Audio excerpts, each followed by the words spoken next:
And after 9/11, Muslims across the United States spoke out against discrimination and racism they felt was directed toward them. But Islam has actually been attracting more and more Americans every day. RT's Priya Sridhar went to a mosque just outside of Washington, D.C. and found out why so many Americans have converted to their religion. Listen. It's the call to prayer, and it's answered by more than 1 billion Muslims all over the world, including Caitlin Billings, a 22-year-old American who was raised Christian. I converted last year, the 1st of Ramadan. My mother, she was afraid that I was going to marry someone who would beat me. She was crying a lot. She thought that I was betraying her by changing my religion to something that she didn't know about. Backtrack almost a decade ago to 9/11. Today, our fellow citizens, our way of life, our very freedom came under attack in a series of deliberate and deadly terrorist acts. President Bush waged a war on terror, targeting extremist Muslims who were labeled as terrorists. Many Americans, like Caitlin Billings, remember that time in the United States very well. I was 14 when September 11th happened, so I didn't really know what was going on, if that really was Islam. People said it was, so I believed it just like everybody else. But as Billings got older, she decided to find out for herself. And her investigation led her to the Mustafa Center, a mosque just outside of Washington, D.C. that has become a haven for many Americans like Billings who have found Allah. A new poll found that almost 40% of Americans believe that Muslims should carry identification cards. Despite that, 20,000 Americans every year decide to convert to Islam. These converts say they don't regret their decision at all. It's a choice that they must think about every day. Around the world since 9/11, Muslims have battled bans of their religious clothing, profiling in airports, and discrimination in their everyday lives. People that I knew since I was very small think that I've changed personalities because of this. They don't see past the scarf. They just see the fact that I've changed. After joining a class to learn more about Islam, Carl Dodge also decided to become a Muslim. One of the big jokes that I've always made is before I actually sat down in the class and opened my Quran, everything I knew about Islam I had learned from CNN, And a lot of people are like that. So, and there were some negative reactions. And when it comes to the mainstream media, the depiction of converts can be somewhat extreme. The Pakistani officials have arrested Adam Gaddan. This is the American-born spokesman for Al-Qaeda. Fox is working.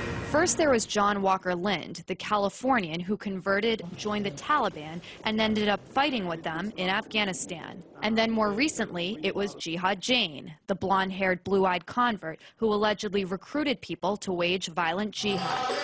And for many American Muslims like Dodge and Billings, the portrayal of converts is disturbing. It does upset me a little bit because there's a lot of preconceptions people have. And until I actually took the time to open a Quran and see what was written, that was my only impression of Islam, is what I had seen on TV. And in the United States, they say a culture of Islamophobia just doesn't make sense. It's a right to practice your religion. That's what this country was founded on. Not only, is it supposed to be that way here, this country was founded on those principles. That's, people that started this country were fleeing religious persecution. I just had somebody ask me the other day, so are you against America now? And it's like, okay, I'm a U.S. veteran as well. I served in the U.S. Navy.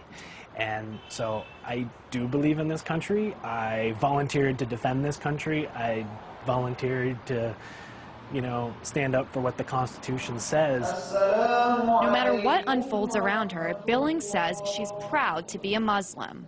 If no one in the world wants to talk to me and be my friend, I still don't regret it. I am completely happy right now. Happier than I've ever been in my entire life. A happiness that might not make sense to those around her. Priya Sridhar, RT, Annandale, Virginia. And Priya joins me now for more. So Priya, how do the converts in your story, how do they feel about this whole, mosque controversy, the burning of the Quran? Because we talked about how Muslims all over the world feel about it, but what about those here in the United States, especially those who actually converted? I mean, they're angry about it just like most of the Muslims in the United States. For them, converting to this religion, they had to change their lifestyles a lot. They pray 5 times a day, as you saw in my story. They wear headscarves. So for them, because of all these transitions, they have grown into a community where most of their friends and their family members, a lot of them have married Muslims as well. So, they're more sympathetic, and they feel that, most of these actions, the people who are against the mosque near Ground Zero, or the pastor who was planning to burn those Qurans on 9/11, are speaking because they're misinformed, which is another kind of topic that I mentioned in my story as well. That's right. I mean, a lot of them had said, look, I saw one thing in the media, but I wanted to find out for myself, so I picked up a Quran. I want you to just elaborate a little bit more on that. Well, Dina, I think an important thing to remember is that, although this country is supposed to be a melting pot and it's supposed to be very diverse, that only happens in certain cities and different regions of the country. There are places in America where people literally have never met a Muslim person before, so their only kind of perceptions are shaped by the media and what they see on TV. It's just like the way people on the other side of the world have certain impressions of America because of what they see on TV. So for them, all they saw was these wars in the Middle East, these very extremist Muslim terrorist groups, and then, what the American media said about converts wasn't helpful as well. You saw Jihad Jain, you saw Adam Gadon. So their point is that there are very ordinary people who convert to Islam simply because they found this religion that they believe can give them hope and, what everyone finds in whatever religion they have. And so they wish that there was more coverage of that kind of conversion as well. Definitely an interesting story. RT's Priya Sridhar there.